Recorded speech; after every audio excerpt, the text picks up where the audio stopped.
26 जुलाई 2021 को मुंबई के वसई इलाके में एक ब्रिज पर काले रंग का एक ट्रैवल बैग पड़ा हुआ था।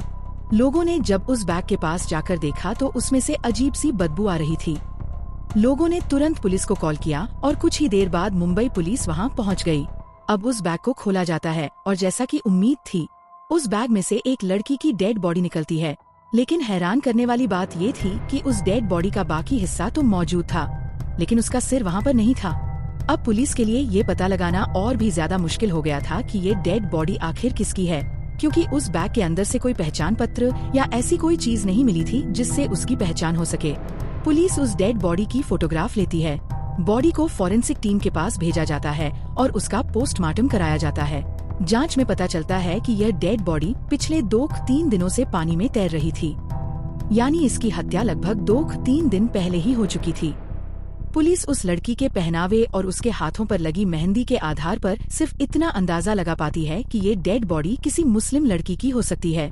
इसी आधार पर पुलिस पिछले 5-6 दिनों की मिसिंग रिपोर्ट चेक करती है और आसपास के इलाकों में पोस्टर लगाकर सूचना भी देती है कि एक डेड बॉडी मिली है।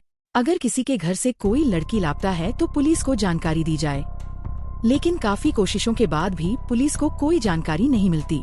इसके बाद पुलिस उस डेड बॉडी की फोटोग्राफ और उसके कपड़ों की तस्वीरें सुरक्षित रख लेती है। साथ ही उसका डीएनए सैंपल भी सेव कर लिया जाता है और फिर उस डेड बॉडी को मुस्लिम रीति रिवाज से दफना दिया जाता है। अब सवाल यह था कि आखिर ये डेड बॉडी किसकी थी और पुलिस को इस डेड बॉडी के आधार पर कातिल तक पहुंचने में कितना समय लगेगा। यह कहानी मुंबई, महाराष्ट्र की एक सच्ची घटना पर आधारित है और बहुत ही दिलचस्प है, क्योंकि जिस तरह से पुलिस ने इस केस का खुलासा किया, उसकी जितनी तारीफ की जाए उतनी कम है। समय बीतता जाता है और देखते ही देखते 14 महीने गुजर जाते हैं। फिर आता है 29 अगस्त 2022 का दिन, जब मुंबई के नालासोपारा इलाके के पुलिस स्टेशन में जावेद शेख नाम का एक बुजुर्ग व्यक्ति आता है। वह पुलिस को बताता है कि उसे अपनी 25 साल की भतीजी की गुमशुदगी की रिपोर्ट लिखवानी है, जो पिछले 1 साल से लापता है। पुलिस सबसे पहले यही सवाल पूछती है कि अगर आपकी भतीजी 1 साल से लापता है तो आप रिपोर्ट लिखवाने इतने देर से क्यों आए हैं। इस पर जावेद शेख बताते हैं कि वह कर्नाटक के बेलगाम शहर के रहने वाले हैं। उनकी एक भतीजी है जिसे उन्होंने ही पाल पोस कर बड़ा किया है, क्योंकि उसके माता पिता बचपन में ही गुजर गए थे।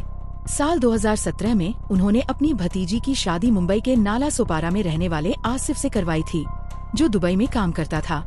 सब कुछ ठीक चल रहा था। नालासोपारा में आसिफ का अपना घर था और वह एक जॉइंट फैमिली में रहता था। जावेद शेख की अक्सर अपनी भतीजी से फोन पर बात भी होती रहती थी।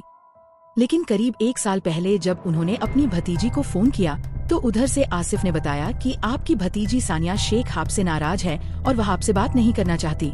जावेद शेख को लगा कि शायद नाराजगी है, कुछ दिनों में ठीक हो जाएगी। लेकिन इसी तरह 1 साल बीत गया। जब भी जावेद शेख सानिया या उसके पति आसिफ को कॉल करते तो या तो फोन बंद आता या कॉल काट दिया जाता।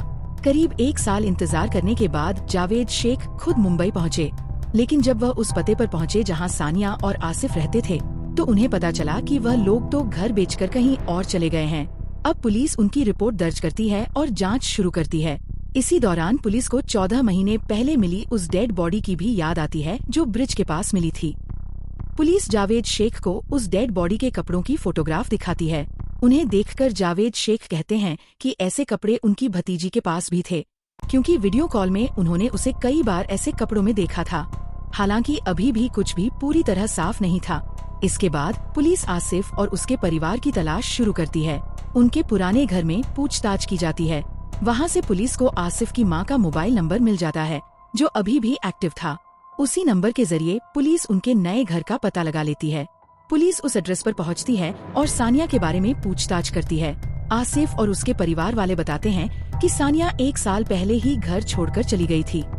उनका कहना था कि उसका किसी के साथ अफेयर चल रहा था और एक दिन वह एक चिट्ठी लिखकर घर से चली गई। उन्होंने पुलिस को वह लेटर भी दिखाया, जिसमें लिखा था कि उसके जीवन में कोई और आ गया है और वह उसके साथ जा रही है, इसलिए उसे ढूंढने की कोशिश न की जाए। इसी वजह से आसिफ के परिवार ने कोई पुलिस रिपोर्ट भी दर्ज नहीं करवाई थी। लेकिन जब जावेद शेख ने वह लेटर देखा तो उन्होंने तुरंत कहा कि यह हैंडराइटिंग उनकी भतीजी की नहीं है। अब पुलिस को भी शक होने लगा।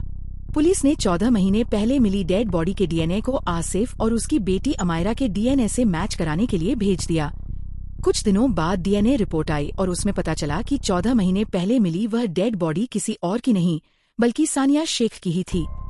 अब यह साफ हो चुका था कि सानिया घर छोड़कर नहीं गई थी बल्कि उसकी हत्या हुई थी।